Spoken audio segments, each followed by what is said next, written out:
नमस्कार मंडळी, आपल्या सर्वांचं स्वागत आहे या नवीन ब्लॉगमध्ये. ऊसाचं आपल्याला प्लांटेशन करायचं आहे तर दोन ऑप्शन्स असतात. एक तर आपण ती कांडी लावू शकतो, ऊसाचा छोटासा पार्ट, किंवा मग डायरेक्ट आपण बनवलेलं रोप. असं कांडी लावल्यावरती काय होतं की थोडासा डिले होतो, 1 महिना लागतो त्याला ते ह्या लेवलपर्यंत यायला. टाइम वाचवण्यासाठी आपण हे रोपं मागवतो. एका रोपाची किंमत लावण्यासकट ₹2.50 असं असते. आणि मग ते थोडंसं 1 महिना लवकर आपण त्याला हार्वेस्ट करू शकतो, आपण त्याला कटिंग करू शकतो, म्हणून आपण तो ऑप्शन चूज करतो. आता हे कसे लावतात हे तुम्हाला कळेल बघा. आपण आपल्याकडे जे काही माणसं काम करतात त्यांना हे काम नाही सांगितलंय, कारण खूप लावायचंय.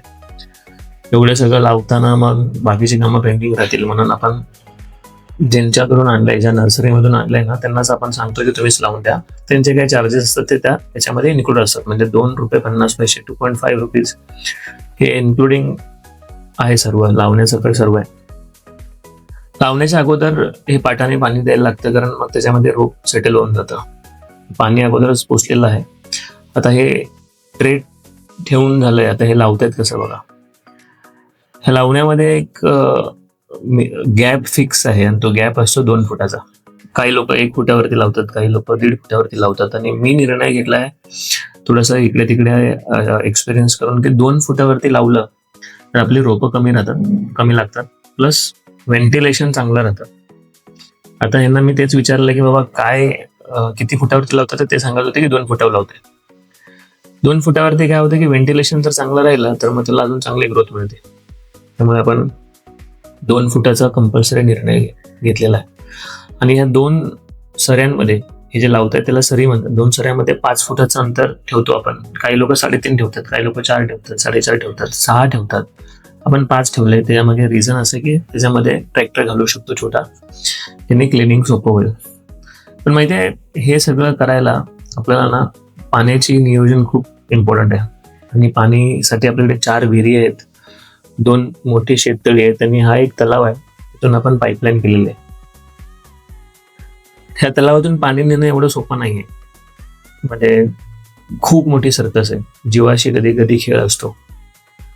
मी पुढे सांगणारच आहे की काय पराक्रम झालेले मागच्या काही महिन्यांपूर्वी. पण हे असं जाळं आहे, आणि हजारो पाईपा आहेत, त्याच्याबरोबर हजारो वायर्स आहेत. कोणाची कुठली पाईप हे ओळखणं थोडंसं कठीण होऊन जातं, पण माहिती असतं बऱ्यापैकी शेतकऱ्याला की काय होतं काय नाही होत. तर आता सध्या आपण मोटर आणले. काय होतं की पाणी नसल्यावरती आपण मोटर काढून घेऊन जातो, कारण मग चोरी व्हायची चान्सेस असतात. नंतर पाणी आलंय म्हणून आपण परत ती मोटर टाकणार आहोत. आणि संभाजी जो ह्या पूर्ण प्रोसेस मधला मेन खिलाडी आहे, तो तुम्हाला एक्सप्लेन करेल की बाबा हे कसं चालतं, काय करतो आपण. तर ऐका तो काय बोलतोय. हे आता आपलं पाणी संपलं होतं तलाव्यातलं, त्यावेळेला आपण वायरा काढून घरी नेले होते. ते आता आणून मोटरला मध्ये ते आत दिसते ना, ते मोटर आहे.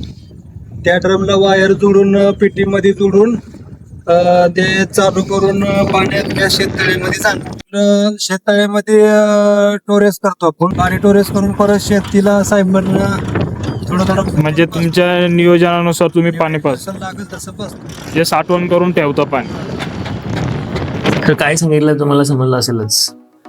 आता याच्यामध्ये काय होतं, कधी वायर चोरी जाते, कधी मोटरा चोरी होतात. ह्यांना 2 दिवसातून 4 दिवसातून एक चक्कर मारायला लागतंय. आता तुम्हाला ना हे मोटर जोडण्याचा खेळ सांगतो बघा. किती रिस्कवालं काम आहे, किती अवघड आहे. शेतकऱ्याचं जीवन एवढं सोपं नाहीये. बटन दाबलं आणि पाणी आलं. ही मोटर जी काढून नेलेली ती लावायची चालू आहे. वरती जो लावतोय तो निखिल म्हणून एक वायरमॅन आहे, एकदम जबरदस्त मुलगा आहे. आणि संभाजी त्या पाईपाच्या बाजूला उभा आहे. मागच्या महिन्यामध्ये काय झालेलं, दुसऱ्याच्या मोटरला काहीतरी शॉर्टेज झालेलं का काय झालेलं माहिती नाही. त्याचा आपल्या मोटरला कनेक्शन, म्हणजे मोटर जॉईंट झाली असं काहीतरी झालं, आणि करंट आपल्या मोटरला पण पास झाला, आणि ह्याला शॉक लागला. आणि डायरेक्ट काय उडी मारली, काय केलं माहिती नाही, पण थोडक्यात वाचलाय. त्यामुळे शेतकऱ्याचं आयुष्य सारखं आहे. कधी 19-20 होतं, असे किती लोकांचे जीव गेलेले आहेत.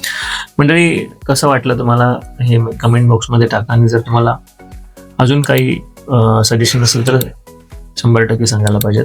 लाईक करा, शेअर करा, सबस्क्राईब करा. Thank you very much.